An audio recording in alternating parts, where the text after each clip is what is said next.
Hello and welcome to the channel. हमारा fourth unit है truly beautiful mind. इस chapter में हम अल्बर्ट आइंस्टाइन के जीवन के बारे में जानेंगे। इनका जन्म 14 मार्च 1879 को जर्मनी के उल्म शहर में हुआ था। हमारे यहाँ एक कहावत है, भूत के पाँव पालने में ही दिख जाता है, लेकिन अल्बर्ट आइंस्टाइन के साथ ऐसा कुछ भी नहीं था। उल्टा उनकी माँ को लगता था कि वो असाधारण है। 2.5 साल तक वो बात नहीं कर पाते थे। जब उन्होंने बोलना सीखा तो हर बात को दोहराते थे। आइंस्टाइन दूसरे बच्चों से घुल मिल नहीं पाते थे, इसलिए उनके साथ के बच्चे उन्हें ब्रदर बोरिंग बुलाते थे। आइंस्टाइन को मैकेनिकल खिलौने ज़्यादा पसंद थे। जब उनकी बहन पैदा हुई तो उन्होंने उसे खिलौना समझ के सवाल किया कि इसके व्हील्स कहाँ हैं। एक बार उनके हेडमास्टर ने उनके पेरेंट्स से कहा कि आइंस्टाइन कोई भी प्रोफेशन चुन ले, वो कभी सफल नहीं होगा। हेडमास्टर को कहाँ पता था कि आगे का सिलेबस भी आइंस्टाइन की थ्योरीज पे बेस्ड रहेगा। आइंस्टाइन अपनी माँ के कहने पे 6 साल की उम्र में वायलिन बजाना सीखने लगे और वो गिफ्टेड वायलिनिस्ट बन गए। जब वो 15 महीने के थे तब उनका पूरा परिवार म्यूनिक चला गया। वहीं के स्कूल में उन्होंने पढ़ाई की। सभी सब्जेक्ट्स में अच्छे मार्क्स स्कोर करते थे, लेकिन उन्हें स्कूल की एक्सट्रीम डिसिप्लिन नहीं पसंद थी। तो 15 साल की उम्र में उन्होंने स्कूल छोड़ दिया। उनके पेरेंट्स 1 साल के लिए उन्हें रिश्तेदारों के पास छोड़ के मिलान चले गए थे। पेरेंट्स से डिस्कशन करने के बाद वो स्विट्ज़रलैंड के स्कूल में आगे की पढ़ाई के लिए गए। उन्हें मैथ्स और फिज़िक्स में ज़्यादा रुचि थी। स्कूल ख़त्म करने के बाद अल्बर्ट आइंस्टाइन ने ज्यूरिख के ही एक यूनिवर्सिटी में एडमिशन लिया। वहाँ मिलेवा मारिक, जो कि सर्बियन थी, उनसे मिले। मिलेवा ज्यूरिख में इसलिए थी क्योंकि यूरोप की कुछ ही यूनिवर्सिटी थी जो लड़कियों को एडमिशन दे रहे थे। आइंस्टाइन और मिलेवा एक दूसरे से प्यार करने लगे।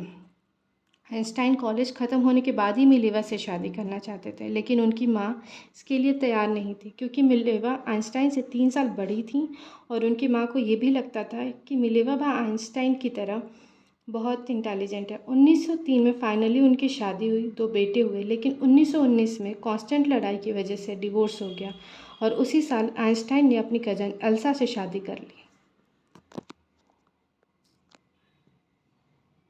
अब आइंस्टाइन के करियर की बात करते हैं। 1900 में वो कॉलेज से ग्रेजुएशन करने के बाद थोड़े वक्त तक अनएम्प्लॉयड थे। वो टीचिंग असिस्टेंट बन गए, साथ साथ प्राइवेट लेसन भी देते थे।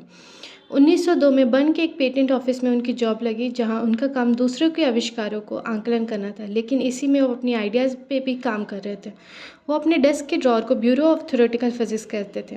1905 में उनकी paper special theory of relativity काफ़ी फेमस हुई, जिसके अकॉर्डिंग टाइम और डिस्टेंस रिलेटेड है। इससे उन्होंने एक फार्मूला भी निकाला जो कि मास और एनर्जी के रिलेशन के बारे में बताता है, E=mc²। 1915 में उन्होंने इसे पब्लिश किया और 1919 में सोलर एक्लिप्स ने इस बात को सही प्रूव कर दिया। इस थ्योरी को साइंटिफिक रिवॉल्यूशन माना जाने लगा। 1921 में आइंस्टाइन को फिजिक्स में नोबेल प्राइज़ मिला। 1933 में नाजीज़ के जर्मनी आने के बाद आइंस्टाइन यूनाइटेड स्टेट्स चले गए। इसके 5 साल बाद बर्लिन में न्यूक्लियर फिजन की डिस्कवरी हुई। न्यूक्लियर फिजन एटॉमिक बम बनाने और एक्सप्लोजन में काम आता है। सबको डर था कि नाजीज एटॉमिक बम बना के और उसका यूज़ भी कर सकते हैं। 2 अगस्त 1939 को आइंस्टाइन ने अमेरिकन प्रेसिडेंट फ्रैंकलिन को लेटर लिखा। उन्होंने बताया कि एटॉमिक बम खतरनाक हो सकता है, लेकिन उनकी बातों का कोई असर नहीं पड़ा। अमेरिकन्स ने सीक्रेटली बम को बनाया और 1945 में जापान के हिरोशिमा और नागासाकी में एटॉमिक बम को गिरा दिया। डिस्ट्रक्शन से पूरी दुनिया के साथ साथ आइंस्टाइन भी बहुत परेशान हुआ। उन्होंने यूनाइटेड नेशन को पब्लिक लेटर लिखा, इसका भी कोई इम्पैक्ट नहीं हुआ।